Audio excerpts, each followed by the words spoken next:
The autumn wind of 1893 carried the scent of dying leaves through the Pennsylvania countryside as Thomas Whitmore guided his weary horse down the narrow dirt road leading away from Lancaster's main thoroughfare. The traveling salesman had been riding since dawn, his leather satchel heavy with samples of fine fabrics destined for the growing settlements westward. As twilight painted the sky in shades of amber and crimson, the familiar ache in his back reminded him that he was no longer the young man who had once traversed these roads with boundless energy. Through the gathering dusk, a warm glow caught his attention, a beacon of civilization in the wilderness.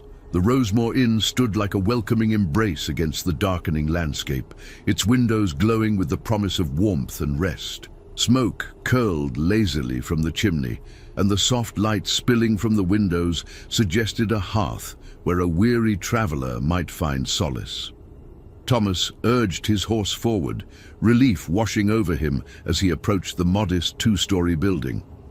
The inn's exterior bore the weathered charm of a place that had sheltered countless souls over the years. Ivy crept along the stone foundation, and a hand-painted sign swayed gently in the evening breeze, its letters spelling out Rosemore Inn in elegant script. As he dismounted and secured his horse to the hitching post, the front door opened with a gentle creak. Two figures emerged onto the covered porch, sisters by their resemblance, both dressed in simple but well-maintained dark dresses that spoke of modest prosperity. The elder appeared to be in her late 20s, with auburn hair neatly pinned beneath a small white cap. Her companion, perhaps 5 years younger, possessed the same delicate features, but with darker hair that caught the lamplight. "Good evening, sir," the elder sister called out, her voice carrying the refined accent of someone who had received proper education. "I am Margaret Rosemore, and this is my sister, Catherine. You look as though you've traveled far today." Thomas removed his hat, grateful for their immediate attention. "Indeed I have, Miss Rosemore. Thomas Whitmore, at your service. I was hoping you might have a room available for the night." Catherine stepped forward, her smile warm and genuine. "Of course, Mr. Whitmore. We always have space for a gentleman traveler. Please, come inside where it's warm. The evening air grows quite cold this time of year." The interior of the Rosemore Inn exceeded Thomas's expectations. The main room was tastefully appointed with comfortable furniture arranged around a stone fireplace where logs crackled merrily. The walls were adorned with simple but elegant paintings of pastoral scenes, and the wooden floors gleamed with careful maintenance. A small dining area occupied one corner, set with a table covered in crisp white linen. "You have a lovely establishment," Thomas observed, setting down his satchel and warming his hands by the fire. "How long have you been operating here?" Margaret busied herself, lighting additional oil lamps, casting dancing shadows across the room. "Our parents established the inn nearly 15 years ago before they passed. Catherine and I have maintained it together for the past 3 years. We find great satisfaction in providing comfort to travelers such as yourself."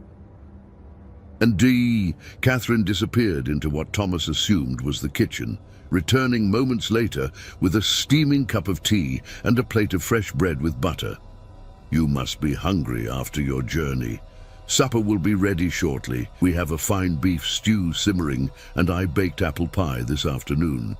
As Thomas settled into a comfortable chair near the fire, he couldn't help but notice the meticulous care with which the sisters maintained their establishment. Every surface gleamed with cleanliness, every detail attended to with precision.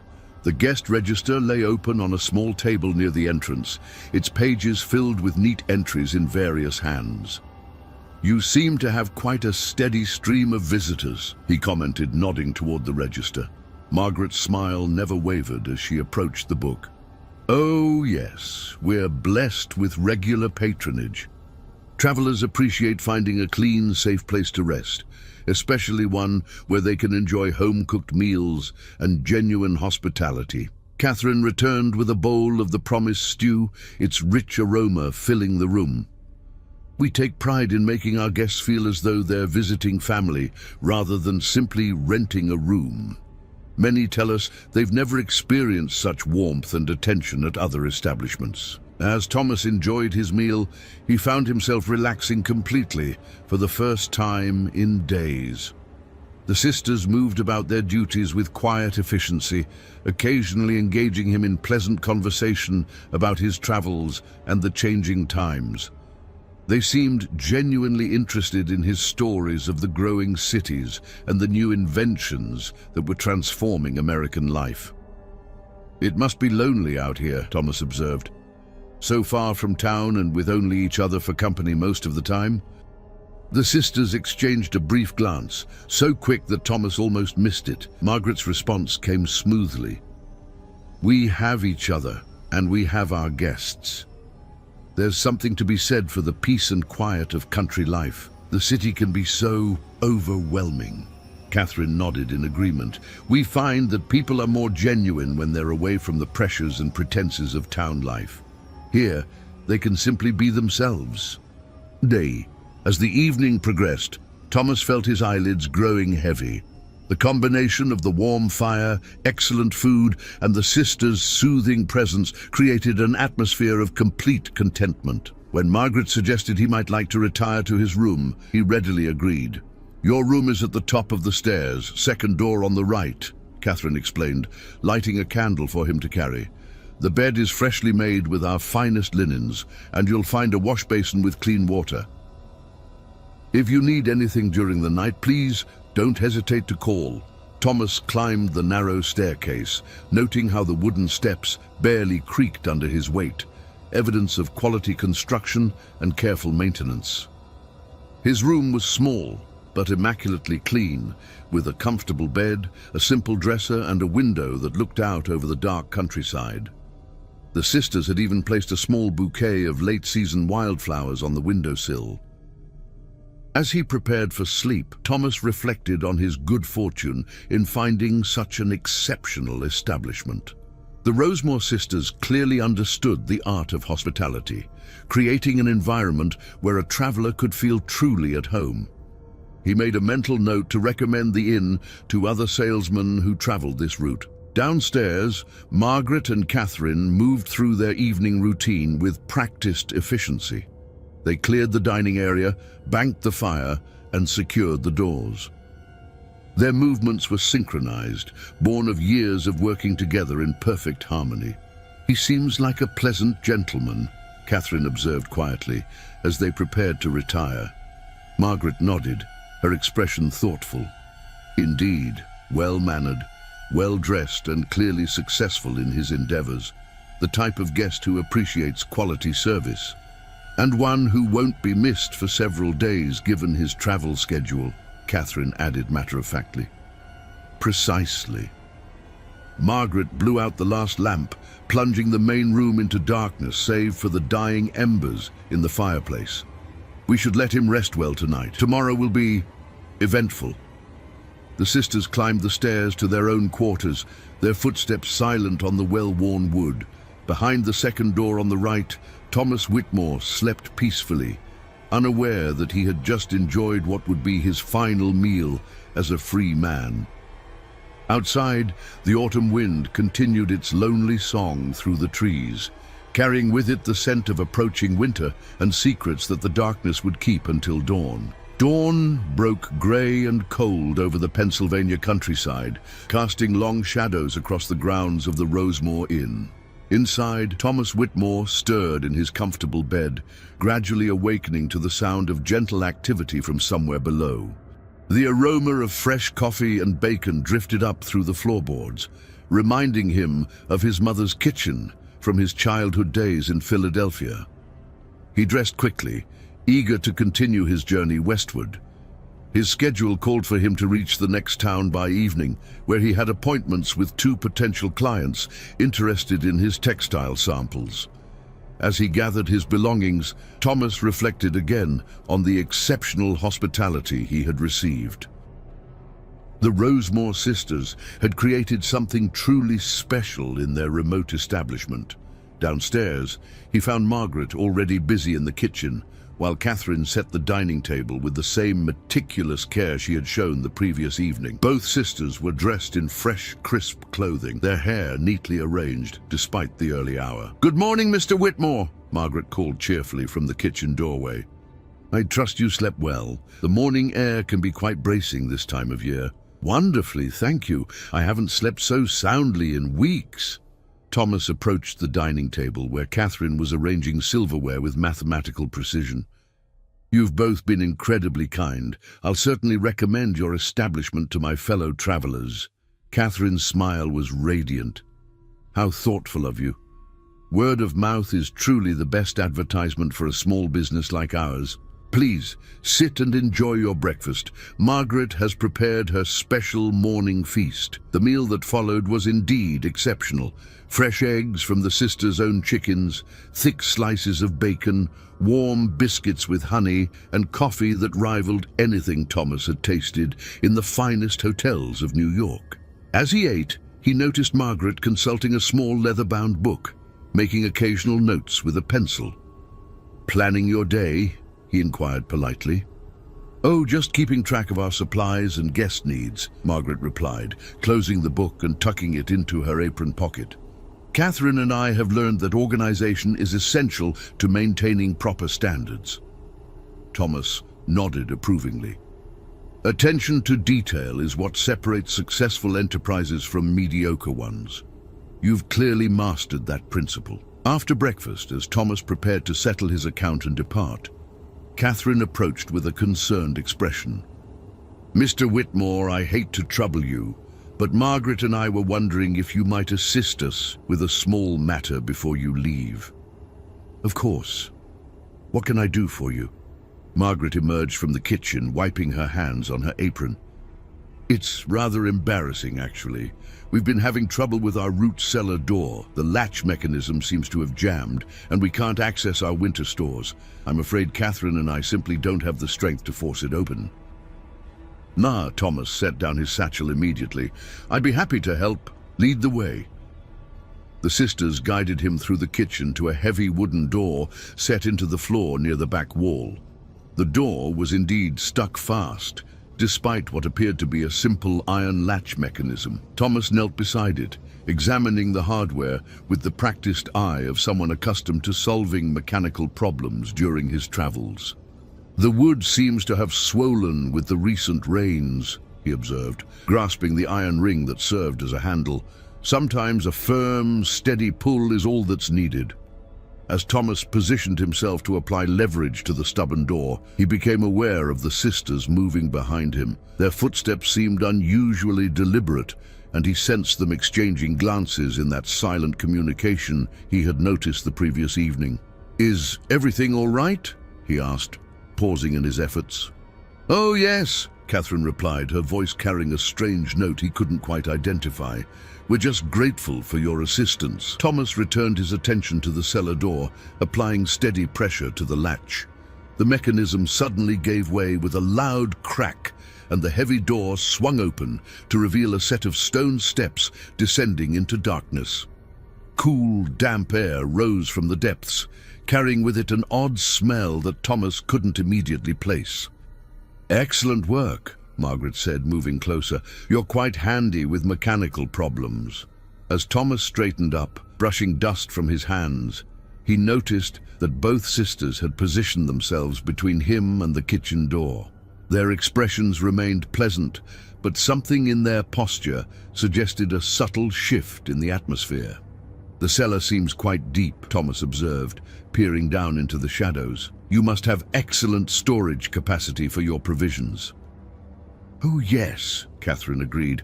"We've found it can accommodate far more than one might expect." Thomas felt a slight chill that had nothing to do with the cool air rising from the cellar. The sisters' manner had become oddly formal, and their smiles seemed somehow fixed in place. He took a step toward the kitchen door, but Margaret moved smoothly to block his path. "Mr. Whitmore," she said, her voice maintaining its cultured tone despite the change in circumstances, "we have a confession to make. Catherine and I haven't been entirely truthful about the nature of our establishment. I'm not sure I understand. Thomas replied, his salesman's instincts alerting him to danger even as his rational mind struggled to process the situation. Catherine moved to his other side, effectively trapping him near the open cellar door. You see, while we do indeed provide hospitality to travelers, our services extend beyond simple room and board. Thomas's hand moved instinctively toward his coat pocket, where he kept a small knife for opening packages and cutting samples. Perhaps I should be on my way. I have appointments to keep. I'm afraid that won't be possible, Margaret said, her tone remaining conversational, despite the chilling words. You see, Mr. Whitmore, guests of the Rosemore Inn don't typically leave once they've experienced our full range of services. The strange smell from the cellar suddenly became identifiable, and Thomas felt his stomach lurch with recognition. It was the sweet, cloying odor of decay, masked but not eliminated by lime and other chemicals. His eyes darted between the sisters, noting for the first time the calculating coldness behind their pleasant facades. "You're quite perceptive," Catherine observed, apparently reading his expression. "Most guests don't realize the truth until it's far too late. You should feel honored. You've lasted longer than most in maintaining your composure." Thomas lunged toward the kitchen door, but Margaret was ready for him. Despite her delicate appearance, she moved with surprising speed and strength, grasping his arm and using his own momentum to send him stumbling backward toward the cellar opening. "Please don't make this more difficult than necessary," she said, her voice still maddeningly calm. "We take no pleasure in violence, but we are quite committed to maintaining our privacy." Catherine produced a small glass vial from her apron pocket, its contents clear and innocuous looking. "This will make everything much easier for all of us. A few drops in your morning coffee have already begun to take effect. You may have noticed a slight sluggishness in your reflexes." Thomas felt the truth of her words as his limbs seemed to grow heavy and unresponsive. His vision began to blur slightly around the edges, and his thoughts felt wrapped in cotton. The sisters had drugged him with something that was now coursing through his system, robbing him of the strength and coordination he needed to escape. "Why?" he managed to ask, his voice already beginning to slur. Margaret's expression showed what might have been genuine sympathy. "Survival, Mr. Whitmore. Catherine and I learned long ago that the world is not kind to women alone, particularly those without family or fortune. We've simply adapted to our circumstances in the most practical way possible. The inn provides us with a steady stream of resources," Catherine added. "Travelers' belongings, their money, their horses and equipment. Everything we need to maintain our independence and comfort." Thomas tried once more to move toward the door, but his legs betrayed him, sending him to his knees on the kitchen floor. The sisters watched with professional detachment as the drug continued its work. "Don't worry," Margaret said, kneeling beside him with what appeared to be genuine kindness. "The process is quite peaceful. We've perfected our methods over the years to minimize discomfort." And as consciousness began to slip away, Thomas's last coherent thought was of the guest register he had admired the previous evening. How many of those carefully recorded names represented travelers who had never completed their journeys? How many families waited in vain for loved ones who would never return home?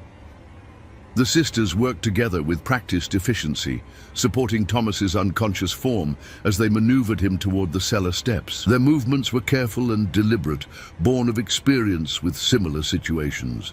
"He seemed like such a pleasant gentleman," Catherine remarked as they began their descent into the darkness below. "They usually are," Margaret replied. "Pleasant gentlemen with good manners and quality belongings. That's precisely why they make such suitable guests." The cellar door closed with a solid thud, cutting off the morning light and sealing away another secret in the depths of the Rosemore Inn. 3 weeks after Thomas Whitmore's disappearance, the autumn of 1893 had settled into a pattern of grey skies and persistent rain that turned the roads around Lancaster into muddy quagmires. Inside the Rosemore Inn, Margaret and Catherine maintained their routine with the same meticulous precision that had served them so well over the past 3 years. The sisters sat in their private parlour on the second floor, a cozy room that guests never saw, furnished with items that told the story of their unusual enterprise.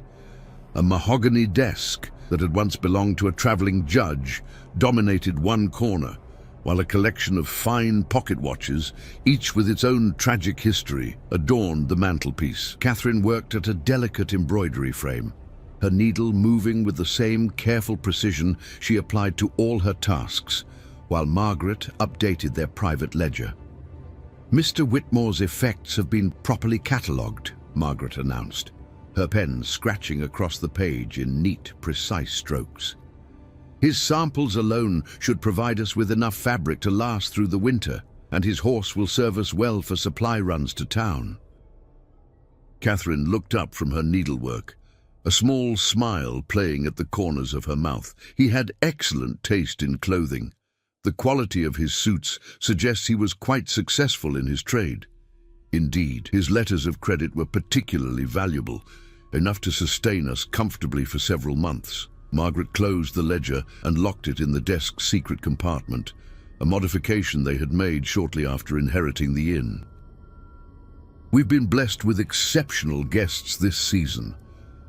The ledger contained more than simple financial records. Each entry detailed not only the monetary value of their acquisitions, but also personal information about their victims, their backgrounds, their destinations, their habits and preferences. Margaret had discovered that such details proved invaluable in crafting believable explanations for their guests' disappearances. A knock at the front door interrupted their quiet evening. The sisters exchanged glances. Unexpected visitors were rare, particularly on such a miserable night. Margaret descended the stairs while Catherine remained in the parlour, ready to assist if needed. Through the window, Margaret could see a lone figure hunched against the rain, leading a tired horse. She opened the door to reveal a young man, perhaps 25 years old, with the lean build and weathered hands of someone accustomed to hard work. His clothes, while clean and well-maintained, spoke of modest means rather than the prosperity they preferred in their guests. "Good evening, miss," the young man said, removing his hat to reveal sandy brown hair plastered to his skull by the rain. "I'm James Morrison, and I'm hoping you might have a room for the night. I've been riding since dawn, and my horse is near exhaustion." Margaret hesitated, studying the young man with practiced assessment. His appearance suggested limited resources, which made him less attractive as a potential victim. However, the storm showed no signs of abating, and turning away a traveller on such a night might raise questions if word reached town. "Of course, Mr. Morrison. Please, come in out of the weather." She stepped aside to allow him entry, noting the careful way he wiped his boots before crossing the threshold. "I am Margaret Rosemore, and my sister Catherine and I operate this establishment." James entered gratefully, water dripping from his coat onto the carefully maintained floors. "I appreciate your kindness, Miss Rosemore. I was beginning to think I might have to shelter under a tree for the night." Catherine appeared at the top of the stairs, having heard the conversation. She descended gracefully, her expression welcoming but reserved. "Mr. Morrison, you look thoroughly chilled. Please, warm yourself by the fire while I prepare some hot tea." As James settled near the hearth, Margaret observed him more closely. His mannerisms suggested education and good breeding despite his modest circumstances. His speech carried the accent of someone from the eastern cities, and his hands, while calloused from work, showed the long fingers of someone accustomed to detailed tasks. "What brings you to our area, Mr. Morrison?" Margaret inquired, taking her usual seat where she could study their guest without appearing to do so. "I'm a teacher," James replied, accepting the steaming cup Catherine offered him. "I've accepted a position at a school in a settlement about 50 miles west of here. The pay isn't much, but it's honest work, and I believe education is the foundation of a civilized society." Catherine and Margaret exchanged another of their silent communications. A teacher's disappearance would likely be noticed and investigated more thoroughly than that of a traveling salesman. Teachers were often well-regarded members of their communities, and their absence would be felt immediately by students and parents. "How admirable," Catherine said, settling into her chair with her own cup of tea. "Education is indeed a noble calling. You must be excited about your new position." James's face brightened with genuine enthusiasm. "Very much so. The settlement is growing rapidly and they're eager to establish proper schooling for their children. I'll be teaching everything from basic reading and arithmetic to older students, preparing for more advanced studies." As the evening progressed, the sisters learned more about their unexpected guest. James had grown up in Boston, the son of a minister who had instilled in him a strong sense of moral duty. He had worked his way through college, taking odd jobs to pay for his education, and had spent the past 2 years teaching in a small school in Pennsylvania before accepting his new position. "I'm afraid I can't offer much in the way of payment," James admitted, as Margaret showed him to his room. "Teaching doesn't provide the same financial rewards as other professions, but I can pay for my room and board."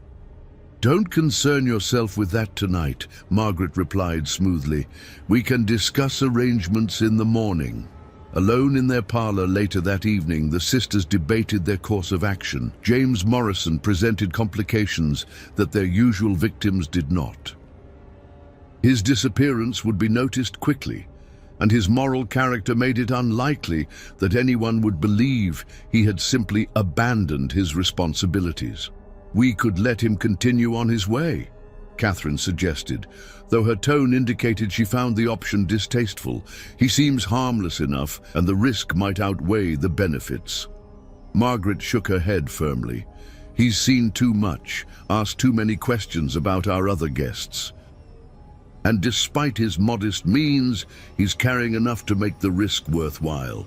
His horse alone is worth a considerable sum." "Then we proceed as usual, with modifications." Margaret opened their ledger again, studying previous entries.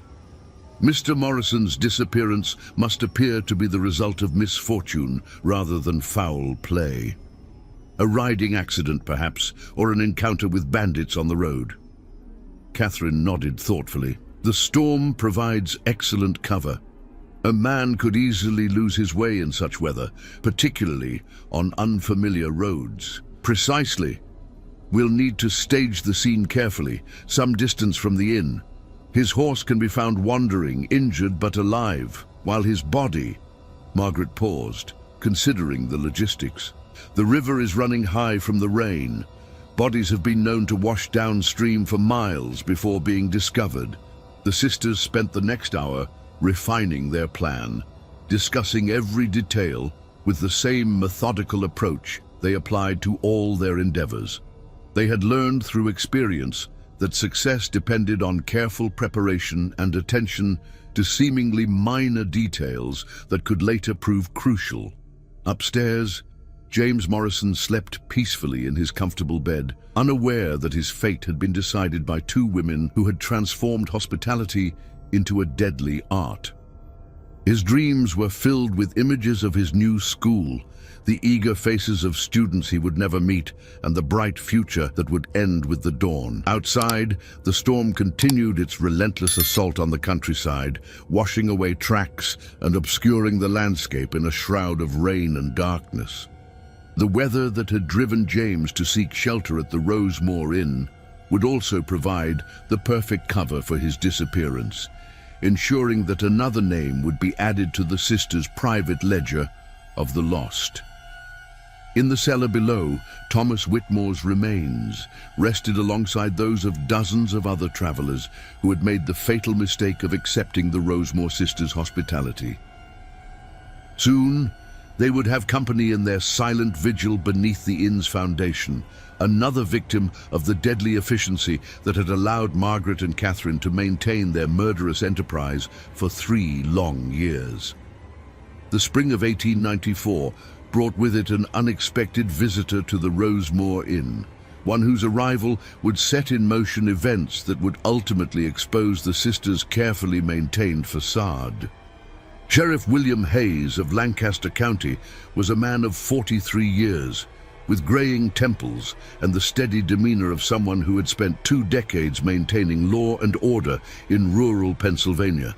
Unlike the typical travelers who found their way to the remote inn, Hayes arrived with a specific purpose and a growing list of questions that demanded answers. Margaret spotted the sheriff's approach from the parlor window, his official badge glinting in the afternoon sunlight as he rode up the familiar path. She called softly to Catherine, who was in the kitchen preparing their evening meal, and both sisters quickly composed themselves for what they knew would be a delicate encounter. "Good afternoon, Sheriff Hayes." Margaret greeted him at the door, her smile warm but carefully controlled. "What brings you to our humble establishment? I hope there hasn't been any trouble in the area." Hayes dismounted slowly, his weathered hands securing his horse to the hitching post with practiced efficiency. "Afternoon, Miss Rosemore. I'm afraid I'm here on official business. There have been some concerns raised about missing travelers, and your inn has been mentioned in connection with several of them." Catherine appeared beside her sister, wiping her hands on her apron with deliberate calm. "Missing travelers? How terrible. Please come inside, Sheriff. We'll do whatever we can to assist your investigation." The sisters led Hayes into their main room, where he accepted their offer of coffee while declining their invitation to stay for dinner.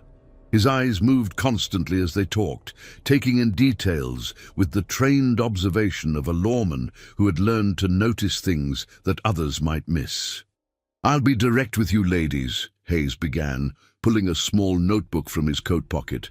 "Over the past year, we've had reports of at least 6 men who were traveling through this area and simply vanished. No trace of them or their belongings. No word to their families or business associates. It's unusual for so many people to disappear in such a small area." Margaret's expression showed appropriate concern. "How dreadful. We've certainly had our share of travelers stop here, but I can't recall anyone who seemed to be in distress or danger. Can you tell us who these missing men were?" Hayes consulted his notebook, reading from carefully written entries. "Thomas Whitmore, a textile salesman from Philadelphia. James Morrison, a teacher heading west to take a position at a new school. Robert Chen, a merchant traveling with a wagon full of goods. Samuel Brooks, a land surveyor. Michael O'Brien, an Irish immigrant seeking work in the Western Territories, and most recently Dr. Henry Ashford, a physician who was traveling to establish a practice in a frontier town."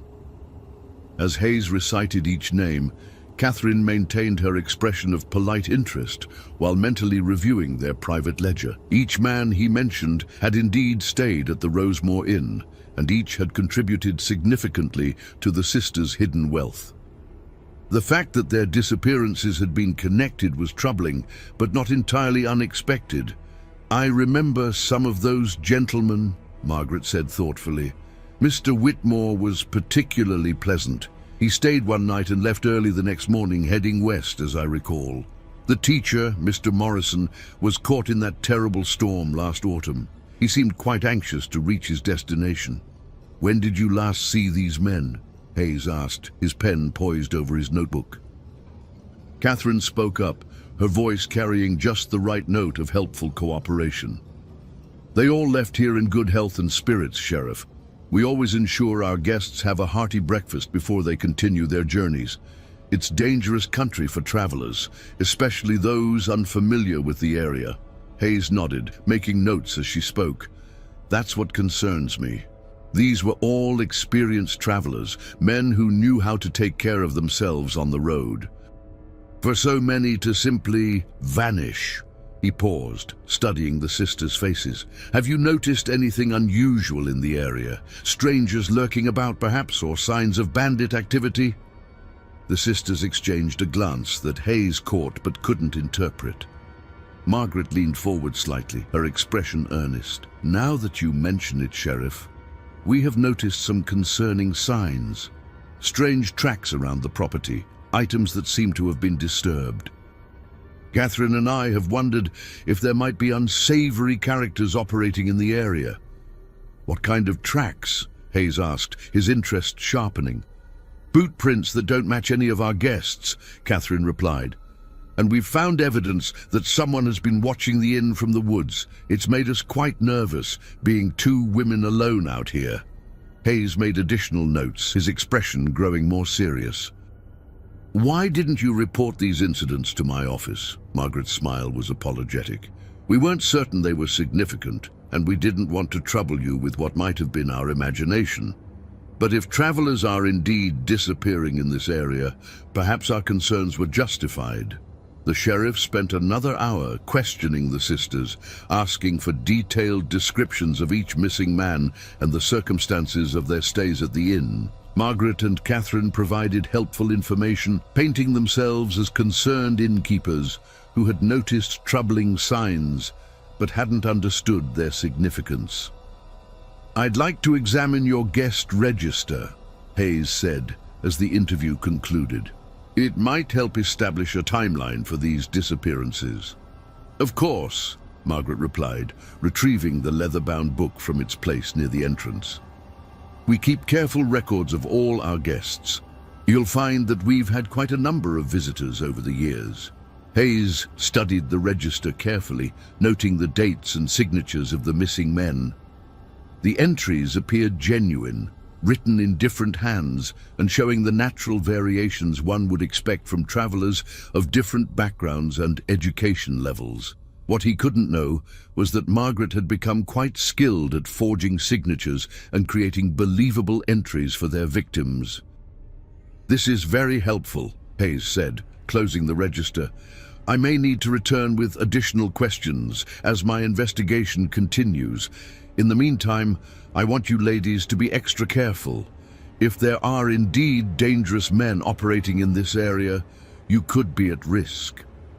After the sheriff's departure, Margaret and Catherine sat in their parlor, discussing the implications of his visit.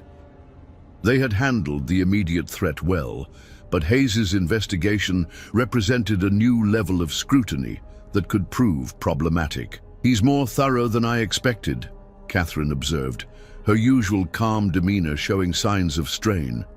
The fact that he's connected all those disappearances suggests someone has been asking questions. Margaret nodded grimly. We may need to consider suspending operations for a while, at least until his investigation moves elsewhere. The last thing we need is increased attention from the authorities. What about the evidence in the cellar? Catherine asked quietly. If he decides to search the property, the cellar is well concealed, and we've been careful about disposal methods. But you're right to be concerned. We should review our preparations and ensure everything is properly secured. The sisters spent the evening going through their private records, identifying anything that could connect them to their victims' disappearances. They had always been careful, but Sheriff Hayes's visit had reminded them that their activities had not gone entirely unnoticed. Unknown to them, Hayes had not left the area entirely. Instead, he had positioned himself in the woods overlooking the inn, using the gathering darkness to observe the sisters' behavior when they believed themselves unobserved. What he saw troubled him greatly. The methodical way they moved through their evening routine, the careful attention they paid to securing certain areas of the property, and most tellingly, the brief conversation he overheard through an open window about evidence and disposal methods.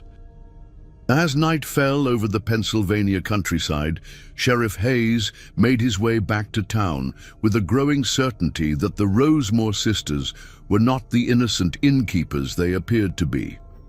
His investigation had taken a significant step forward, but he knew that proving their guilt would require careful planning and irrefutable evidence. The deadly game that had allowed Margaret and Catherine to operate with impunity for 3 years was about to face its greatest challenge as the forces of law and justice began to close in on their remote sanctuary of secrets and death. The summer of 1894 brought an oppressive heat to the Pennsylvania countryside, but inside the Rosemore Inn, a different kind of tension had settled over the sisters like a suffocating blanket. 3 months had passed since Sheriff Hayes' visit, and while no official action had been taken, Margaret and Catherine were acutely aware that their activities were now under scrutiny. They had suspended their usual operations, turning away potential victims with polite excuses about being fully booked or undergoing repairs. The forced inactivity was taking its toll on both women. Their carefully accumulated resources were dwindling, and the psychological strain of maintaining their innocent facade while knowing they were being watched had begun to show in subtle ways.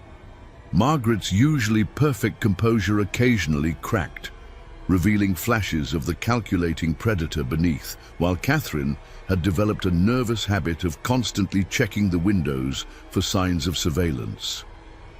On a sweltering afternoon in late July, their enforced retirement was interrupted by the arrival of a guest who would prove to be their last. The man who approached the inn on foot, leading a limping horse, appeared to be exactly the type of victim they had always preferred. Well-dressed, obviously prosperous, and traveling alone with no immediate destination. "Good afternoon, ladies," the stranger called out as Margaret emerged to greet him. "I'm afraid my horse has thrown a shoe, and I'm hoping you might provide shelter while I arrange for repairs." The man appeared to be in his mid-30s, with the confident bearing of someone accustomed to success. His clothing was expensive but practical, suggesting a businessman or professional man rather than a mere traveler. Most importantly, he carried himself with the air of someone whose absence would not be immediately noticed. "Of course, sir," Margaret replied, her professional instincts overriding her recent caution. "I am Margaret Rosemore, and this is my sister Catherine. We'd be happy to accommodate you." "Charles Brennan," the man replied, removing his hat with a flourish. "I'm a private investigator from Philadelphia, currently working on a case that has brought me to this area." The sisters' blood ran cold at his words, but their expressions remained welcoming. A private investigator represented the worst possible type of guest, someone whose disappearance would definitely be investigated and whose professional skills might allow him to discover their secrets before they could eliminate him. "How fascinating," Catherine managed, her voice steady despite her racing heart. "What type of case brings you to our remote area?" Brennan's smile was disarming, but his eyes remained alert and calculating. "I'm investigating the disappearance of several men who were last seen traveling through this region. Their families have hired me to determine what happened to them." Margaret felt the familiar thrill of the hunt, but it was now mixed with genuine fear. This man was not a random victim, but a deliberate threat to their survival. How terrible for their families. "We've heard rumors of missing travelers, but we assumed they had simply met with misfortune on the dangerous roads." "Perhaps," Brennan replied, his tone suggesting he found that explanation insufficient. "But the pattern of disappearances is quite unusual. All were experienced travelers, all were carrying valuable goods or money, and all vanished without a trace in this specific area." As the sisters led Brennan inside, they exchanged meaningful glances. This situation required immediate action, but it also demanded extreme caution. A private investigator would have informed others of his destination and plans, meaning his disappearance would trigger an intensive search. "You must be tired from your journey," Catherine said, guiding Brennan to a chair near the fireplace. "Let me prepare some refreshments while Margaret sees to your horse." Brennan accepted gratefully, but his eyes continued to move around the room, taking in details with professional thoroughness. He noted the quality of the furnishings, the careful maintenance of the property, and most tellingly, the subtle signs that the inn housed more wealth than its remote location should have generated. While Catherine busied herself in the kitchen, Margaret led Brennan's horse to their small stable, using the time to think through their options. The investigator's arrival was no coincidence. He had clearly identified the inn as connected to the disappearances. The question was how much evidence he had gathered and whether he had shared his suspicions with others. When she returned to the main room, Margaret found Brennan examining their guest register with obvious interest. "Finding anything noteworthy?" she asked, keeping her tone light. "Actually, yes," Brennan replied, not bothering to hide his scrutiny. "Several of the missing men signed this register. Thomas Whitmore, James Morrison, Dr. Henry Ashford, all were guests here shortly before they vanished." Catherine emerged from the kitchen carrying a tray of tea and sandwiches, her movements carefully controlled. "What a terrible coincidence. We remember those gentlemen well. They were all such pleasant guests." "Indeed," Brennan agreed, accepting a cup of tea. "I'm particularly interested in the circumstances of their departures. Did any of them mention their specific destinations or travel plans?" The sisters provided the same carefully rehearsed answers they had given Sheriff Hayes, painting themselves as concerned innkeepers who had noticed nothing unusual about their guests' behavior. But Brennan's questions were more pointed, more specific, revealing a level of knowledge that suggested extensive investigation. "I've spoken with Sheriff Hayes about his visit here," Brennan mentioned casually, watching their reactions. "He found your cooperation quite helpful, though he did note some inconsistencies in the timeline of events." Margaret's smile never wavered, but her mind was racing. "Inconsistencies? I'm not sure what you mean." "Small things," Brennan replied, his tone conversational. "For instance, Dr. Ashford's medical bag was found in a pawn shop in Philadelphia, sold by a woman matching your description, Miss Catherine."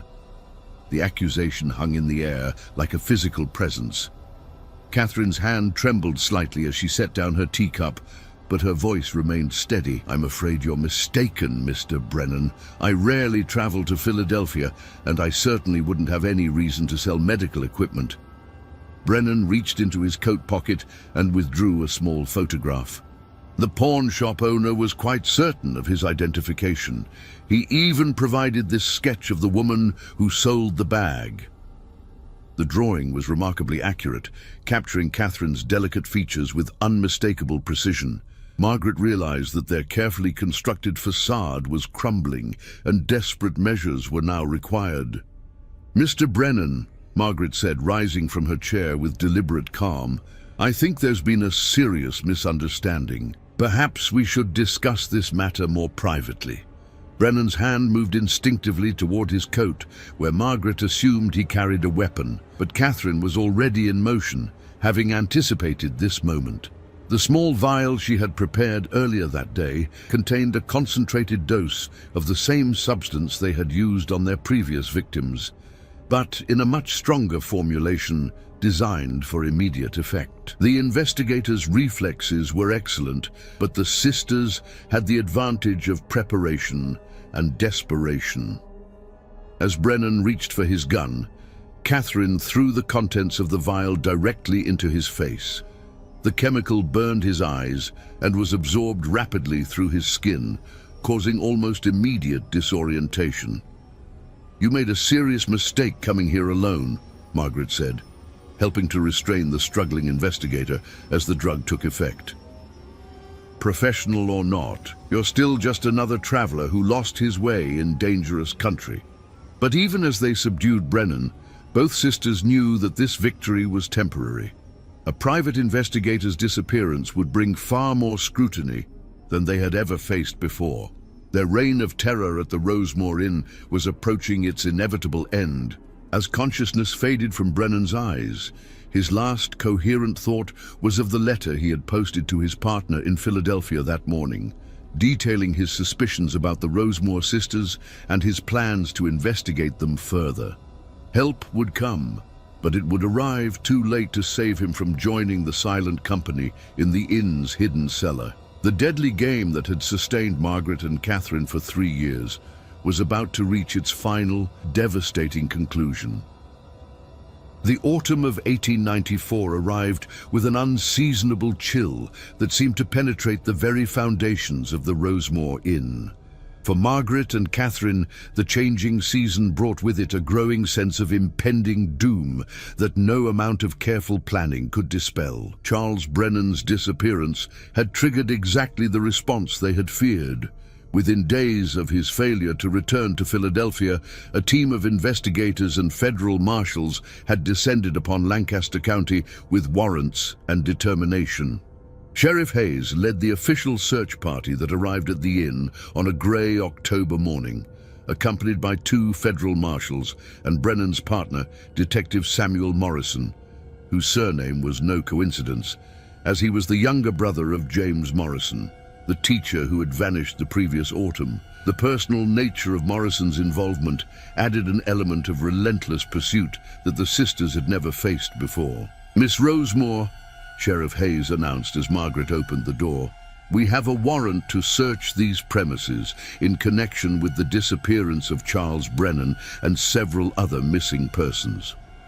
Margaret's composure remained intact, though her hands trembled slightly as she accepted the legal document. "Of course, Sheriff.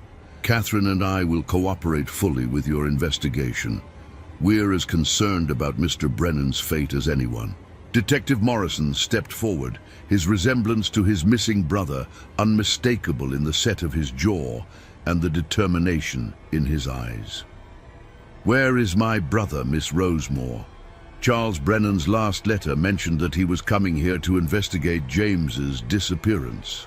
"I'm afraid I don't know what you mean," Margaret replied, but her voice lacked its usual conviction. "Mr. Brennan stayed here briefly, but left the next morning to continue his investigation elsewhere." The search began immediately, with the officers methodically examining every room, every closet, every possible hiding place within the inn's structure. Margaret and Catherine were required to remain in the main room under guard while the investigation proceeded, their carefully maintained facade finally beginning to crack under the pressure. It was Detective Morrison who made the crucial discovery. While examining the kitchen floor, he noticed that the wooden planks around the cellar door showed signs of frequent disturbance, scratches and wear patterns that suggested the heavy door was opened far more often than would be necessary for normal food storage. "Sheriff," Morrison called, his voice tight with controlled excitement, "I think you need to see this. The cellar door, which had been the gateway to so many victims' fates, now became the instrument of the sisters' downfall. When the officers forced it open, the smell that rose from the depths below told them immediately that they had found what they were looking for. The stone steps descended into a chamber that had been expanded far beyond its original purpose. What the investigators found there would haunt their dreams for years to come. A charnel house of carefully preserved remains, personal effects sorted and catalogued with meticulous precision, and evidence of a systematic operation that had claimed dozens of lives over the course of 3 years. Margaret's private ledger, discovered hidden in a secret compartment of the mahogany desk, provided the final proof of their guilt. Page after page detailed the sisters' victims, their names, their backgrounds, the value of their possessions, and the methods used to dispose of their remains. The clinical precision of the records was perhaps more chilling than the crimes themselves. 37 men, Sheriff Hayes announced grimly as he emerged from the cellar. 37 human beings who trusted you with their lives. Catherine finally broke under the weight of the evidence, her carefully maintained composure dissolving into hysterical sobs. "We never meant for it to go so far," she cried. "It started with just one man who threatened us. We were defending ourselves."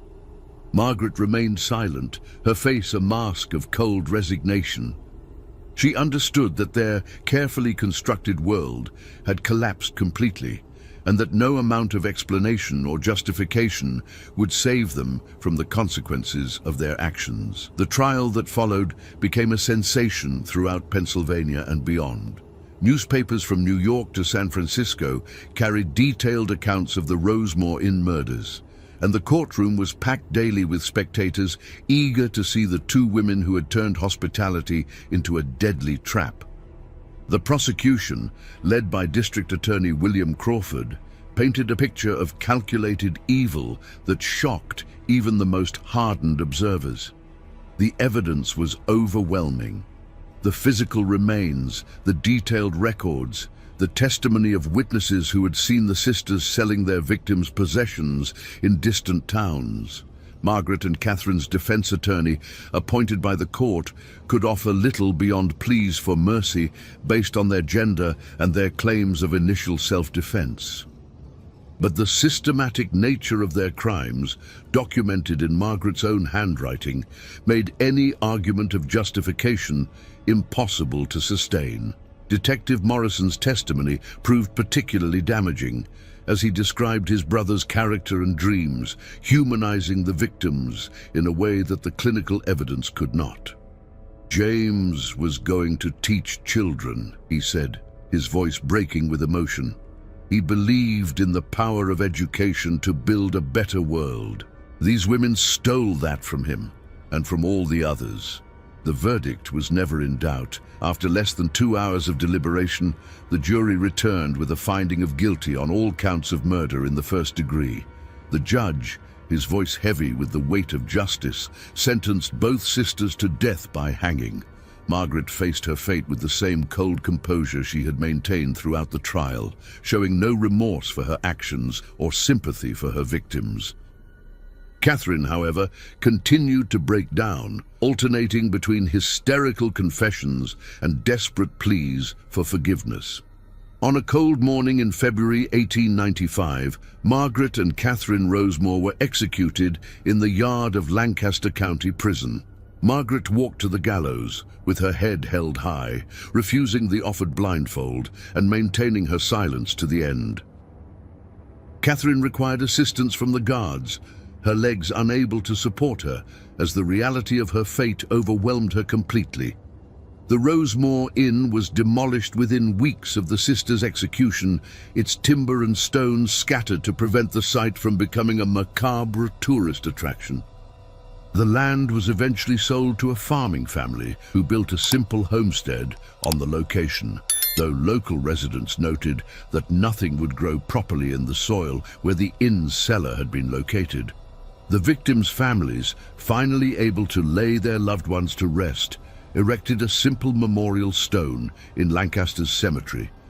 The inscription read, "In memory of those who sought shelter and found only death. May their souls find the peace that was denied them in life." Detective Morrison returned to Philadelphia, carrying with him the satisfaction of justice served, but also the permanent scar of loss that no legal resolution could heal. He continued his career in law enforcement, specializing in missing persons cases and becoming known for his relentless pursuit of the truth. Sheriff Hayes retired shortly after the trial, the weight of the investigation and the knowledge of what had occurred in his jurisdiction proving too heavy to bear. He spent his remaining years working to improve communication between law enforcement agencies, hoping to prevent similar crimes from going undetected for so long. The story of the Rosemore Inn became a cautionary tale told throughout the region, a reminder that evil could hide behind the most innocent facades. Travelers became more cautious about accepting hospitality from strangers, and innkeepers found themselves subject to increased scrutiny from both guests and authorities. In the end, Margaret and Catherine Rosemore's legacy was one of terror and betrayal, a perversion of the sacred trust between host and guest that had sustained human civilization for millennia. Their names became synonymous with the darkest aspects of human nature, a reminder that monsters could wear the faces of angels and that the most dangerous predators were often those who appeared most harmless. The Pennsylvania countryside returned to its peaceful rhythms, but the memory of the Rosemore Inn lingered like a shadow, a testament to the capacity for evil that could flourish in the most unexpected places. The sisters had sought independence and security through their murderous enterprise, but they had ultimately achieved only infamy and death, their names forever linked with one of the most shocking crimes in American history. The final chapter of their story was written not in their private ledger of victims, but in the official records of justice served and evil punished, ensuring that their crimes would be remembered long after their bones had turned to dust in